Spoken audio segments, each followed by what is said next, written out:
Have you ever noticed your pet looking at you like they're trying to tell you something? Not just asking for food, not just waiting for a walk, but actually trying to communicate. Their tail, ears, eyes, posture, touch, even their scent, all of it is language. Dogs and cats speak that language every single day. There's just one problem. Most of the time, we don't know how to read it. Today, we're going to break down what your furry friend is really trying to say. When they feel calm, when they're anxious, when they're happy, and when they simply need a little space. Welcome to Giraffe. Today, we're talking about the secret language of pets, how dogs and cats communicate with us without using words, through body language, sounds, scent, and touch. And let's start with dogs.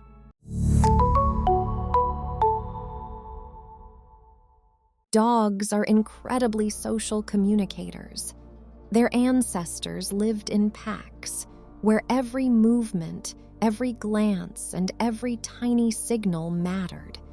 They had to understand each other to avoid conflict, stay safe, and keep the group balanced. That's why your dog is constantly sending you signals. And honestly, they might be a little confused when you don't pick up on them. To a dog, it all makes sense. Tail down, ears back, eyes wide. That means, I'm scared. But a human might look at the same dog and think, why are you acting so weird today? So let's switch on our imaginary translator and start with the most obvious part, body language. Dogs speak with their entire body, not just their tail. They use their posture, facial expressions, paws, neck, eyes, everything. For example, if a dog is standing tall, leaning slightly forward with a raised and tense tail, that's not always friendly curiosity. Very often it means, I'm on alert. But if the paws are relaxed, the tail is happily wagging, the tongue is slightly out, and the eyes look soft, that's a much clearer sign. Your dog is feeling good. And then there's one pose almost every pet owner knows. Your dog rolls onto their back, shows their belly, and looks at you with those loving eyes. Most of the time, that means trust, but not always. Sometimes the same position can mean stress or submission. I give up. Please don't touch me. The difference is in the whole picture. Is the body loose and relaxed, or stiff and tense? That's why context matters. It's also important to remember that every dog is different. Dogs with short snouts can't use facial expressions the same way dogs with longer faces can. And dogs without tails have fewer tools for showing emotion, so they often rely more on their voice, eyes, or physical contact. Now let's talk about sound. Vocalization is not just woof and grrr. It's a whole dictionary, and every sound has its own meaning. A rough, low growl doesn't always mean aggression. Sometimes it's a warning. I'm uncomfortable. Please be careful. A little whine when you pick up the leash usually means pure excitement. The walk is coming, and your dog knows it. Barking can mean different things too. A higher bark can come from excitement or joy. A lower, shorter bark can signal tension or anxiety. Dogs also learn very quickly which sounds work on humans. A little sad whine, and suddenly there's attention, affection, or maybe even a treat. But that's not necessarily manipulation. Most of the time, it's communication. A dog can't say, I feel lonely, please stay with me. So they show it in the way they know how. Another major channel of communication is scent. For dogs, smells are almost like the internet. Sniffing posts, grass, the ground, paws, clothes. It's not random curiosity, it's information. Who was here? How long ago? Were they calm, nervous, excited? Dogs also leave their own messages through urine, saliva, fur, and scent marks.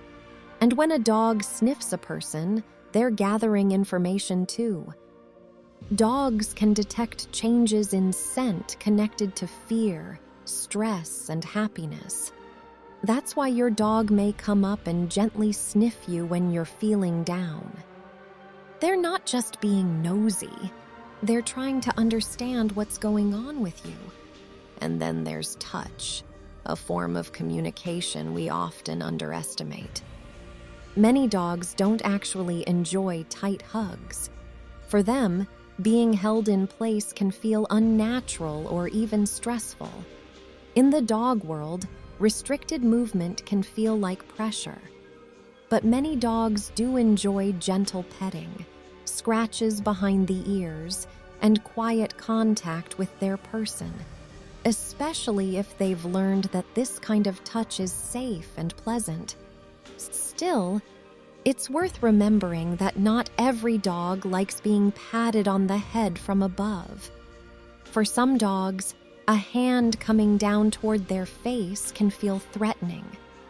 But when a dog comes to you on their own, gently wags their tail, looks into your eyes, rests their muzzle on your lap, and lets out a soft sigh, that's not just resting.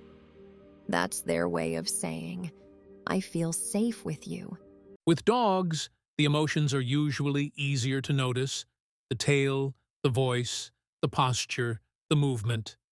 But now let's move on to another kind of communicator: cats. Their language is quieter, more subtle, less direct, but full of meaning.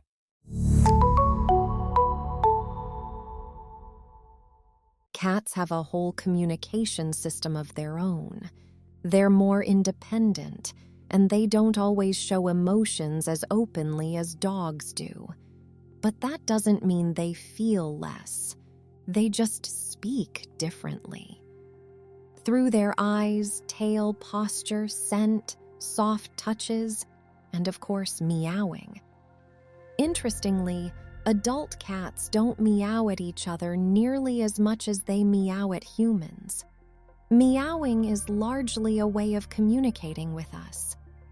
Cats figured out pretty quickly that the right tone can get them food, attention, warmth, affection, or access to their favorite spot. But not every sound is a request. Hissing, growling, and deep, tense sounds are warnings. If a cat arches their back, raises their fur, pins their ears back, opens their eyes wide, and their pupils are huge, it's better to step away. That doesn't mean let's play. It means don't touch me. I'm scared, stressed, not in the mood, or something might be wrong. Cats also communicate a lot through their eyes. If a cat looks at you and slowly blinks, that's one of the warmest signals they can give. It's basically a cat's way of saying, I trust you. But if a cat stares for a long time without blinking, that can mean tension, a challenge, or simply that they're trying to read your mood. Now let's talk about the tail. For cats, the tail works almost like a traffic light. Tail held high. I'm happy to see you.